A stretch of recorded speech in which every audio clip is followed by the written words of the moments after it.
Every time I go to a new gym or even my gym, the first thing I always see is the cardio section, especially the treadmills.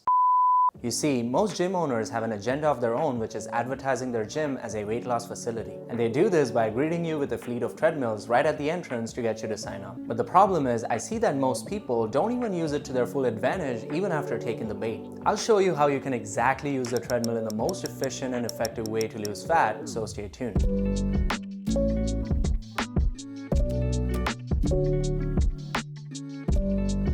What's up people, I'm Advait and welcome back. This channel is all about fitness and fashion tips for men without all the BS, so if you're a new visitor, make sure you smash that subscribe button. Today we're going to master the treadmill and catapult you towards your fitness targets. Now there's two ways people go about this. The first and the most common one is the low intensity steady state approach, where you brisk walk at a low speed for a longer time. This would look like walking on a flat or low inclination for about 40 to 60 minutes. Yes, it's time consuming, but that's what it's going to take if you want to burn off a respectable number of calories given the intensity of your workout. It's not very taxing on your body, as walking is a low impact movement and is much safer for your knees than running. Now running can be a little intense for you if you're overweight and haven't developed the required strength in your lower back, core and legs. This brings me to the second approach, which is high intensity interval training. With this approach, you sprint at high speeds on a low or flat inclination for about a minute or two, and then walk at a low intensity for a couple minutes, and you repeat this cycle a few times in a span of 15 to 20 minutes. Now to be real with you, running can be quite rough on your knees as it's a high impact movement. Unless you're experienced and have the lower body strength to sustain it, it's going to cause you all kinds of injuries, which is not fun, especially if it makes you take time off from the gym to recover. It's going to slow down your progress and you might find yourself lose the stamina you've built up so far,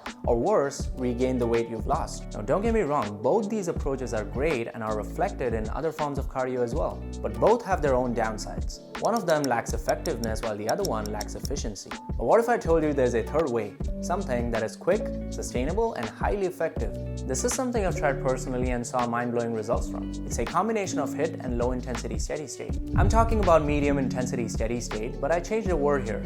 I call it medium intensity sustainable state. Let me explain. This form of training can be applied to all cardio workouts, but today we're just going to focus on treadmills. We take the HIIT approach and remove the super high intensity by lowering the speed down to something like brisk walking. But now it looks exactly the same as the second approach we talked about, which was LISS. We want to make it quicker yet more effective. So to do that, we add some difficulty, not in terms of speed but inclination. We crank up the inclination to higher angles like 12 or 13. Now this might sound easy, but trust me when I say it's not. One thing I learned when I was overweight is to never underestimate gravity. The more extra weight you're carrying on you, the better gravity is going to work in your favor when you're trying to lose it. Now this workout can be very uncomfortable, especially in the first 3 to 5 minutes, but it's sustainable. You can definitely pull through the workout if you put in some effort. And the good news is you don't have to walk for 40 or 60 minutes. All you need is 20 to 25 minutes. It's a great way to burn a ton of calories really fast. For example, if you set the treadmill at an inclination of 13 or 15 and walk for 25 minutes with a speed of 3 miles per hour, you can easily burn anywhere between 250 and 300 calories. This is highly effective and can boost your weight loss if supplemented with a calorie deficient nutrition. So if you're consuming 1700 calories when your requirement is 2000